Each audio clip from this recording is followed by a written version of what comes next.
Hey, it's me, Remy, and welcome back to my channel. So in today's video, I'm going to be telling you the real truth about Megan is Missing, the movie. So if you have TikTok or are just not living under a rock, you would know the movie Megan is Missing has recently gone viral for being kind of a psychological torture type of movie.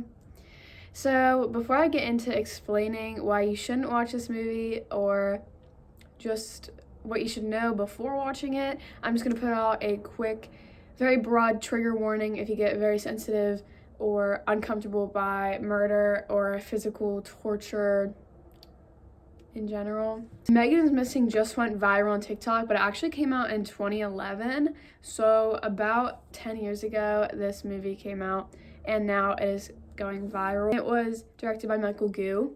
Apparently, this movie was made for psychological torture. It's told to be a true story, but that is completely incorrect. Angela Allen's case that happened in 2010, that is almost the exact same, including the barrel scene. The other one, I'm not aware of which one it is based off of. So I'm gonna go into a brief synopsis and a little summary of what the movie's about. I'm not gonna spoil the movie, but there's not really a lot to spoil. The biggest misconceptions of this movie is that the video diaries are real, as well as the pictures and the videos in the dungeon per se. That is completely incorrect. They actually had two actors play the two main characters. Again, it is just based off of a real case. So yeah, that's like one of the biggest misconceptions.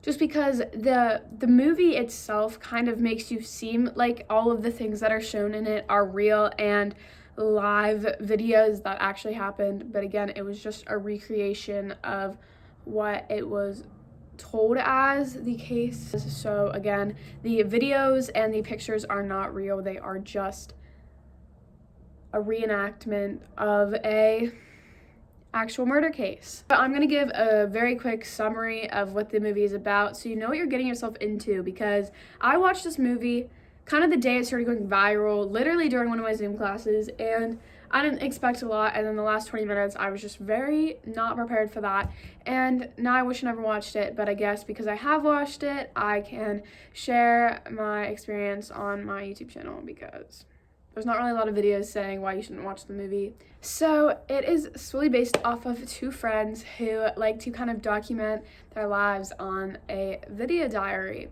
And, you know, they're just normal teenage girls. I believe Amy Herman is 13 when everything went down, and Megan was 14.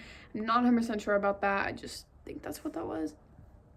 So Megan Stewart, one of her friends, told her to talk to this one guy that she met on a random chat website, and this guy's name was Josh. Josh was 17, he was a skateboarder, and he lived near their town. I don't know all that is true because he did lie about a lot of things, I don't know. But he told Megan that his camera was broken, his little brother broke it or something. It's just broken. So, you know, she didn't think about much of it, and he just wouldn't show his face because, again, he's not who he said he was, and that happens a lot, actually. Josh told her that he was gonna be at a party that she was going to that night. So she goes and he doesn't show up.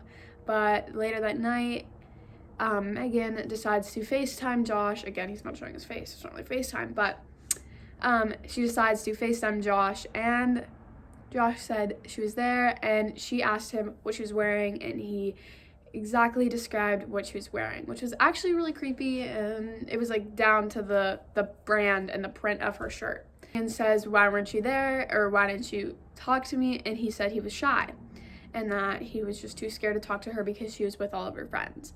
So he was there watching her the entire time. So, you know, Amy gets a little jealous, so Megan decides to invite her over so she can meet Josh, because Megan was Amy's best friend, so she wanted Amy to kind of get to know the guy she was talking to at the time. So yes, they now have a friendship, Josh and Amy. You know, they are on talking basis, so it is not weird that she is speaking to him. Josh and Megan, again, plan to meet up at I believe it was like a diner restaurant, and behind this, just to kind of hang out. So in the movie itself, they show security camera footage of her getting abducted by this guy who was named Josh. So Josh had like blonde hair, he had bleach blonde hair, and he was like kind of muscular, and the guy who abducted her on the security camera was like tall, brown hair, and you know, it was obvious that it wasn't the guy that he said he was. Right when Megan went missing, everyone started blaming Amy, her best friend, saying, "It's your fault this happened, like, why didn't you do anything?" And Amy already had a suspicion that Josh was the one who abducted her because she knew that if Megan were to run away, she would have told her. So that was kind of just a little weird to her. And she knew something was wrong, like, from the very start. So she decides to video call Josh and said, "Have you seen her? Like, what's going on?" And he said no. He said she hasn't talked to me in a really long time. It's been a few days since she spoke to me. Obviously, Josh was the one who had Megan. It was pretty obvious.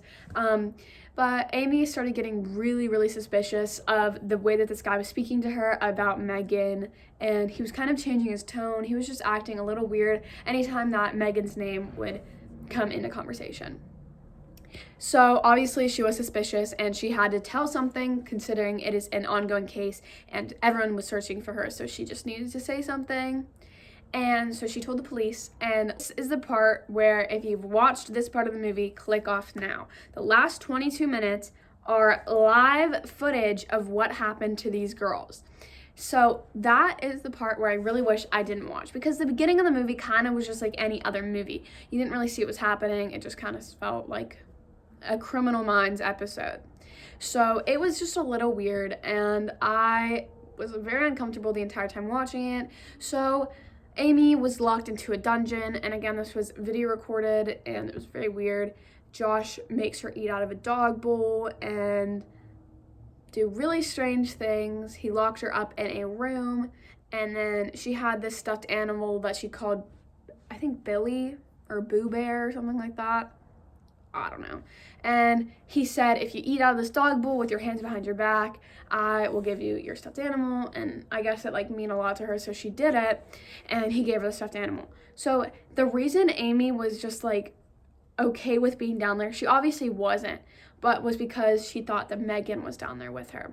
And Megan was, but Megan was not alive with her. So after that happened, Megan was dead, obviously, and Josh took Amy out of her locked room and started torturing her, doing extremely bad things to her. And then he said, "Get in the barrel." There was a blue barrel, and inside was Megan. So Megan's body was dismembered. It was just not in the best state of condition, and Josh made her get in the same bucket as Megan's body that was obviously not living. So, you know, it was just a very disturbing movie. I do not recommend anyone watching this if you get sensitive or get triggered or get very, very uncomfortable by the sign of anyone getting tortured, anyone getting treated, murder, anything like that. I just want to make this video just because I have definitely done my research and I know a lot about the movie. And I just want to say that it is, again, not a real, those pictures in there are not real. They are, you know, they were taken for the movie. The case was real. It just wasn't. So yeah, the director definitely made it try to seem like it was real, like with the dates and the documentary type vibes. Like, I can assure you it's not real, and if you have anxiety, if you get paranoid easily, don't watch it. I literally didn't leave my house for like a day because I was just scared, but now I'm good because honestly it doesn't faze me that much. Like, movies and just things that like were real don't really faze me. But anyways, please subscribe to my channel down below and give this video a thumbs up and comment down below what you want to see from me. Guys, next time, bye.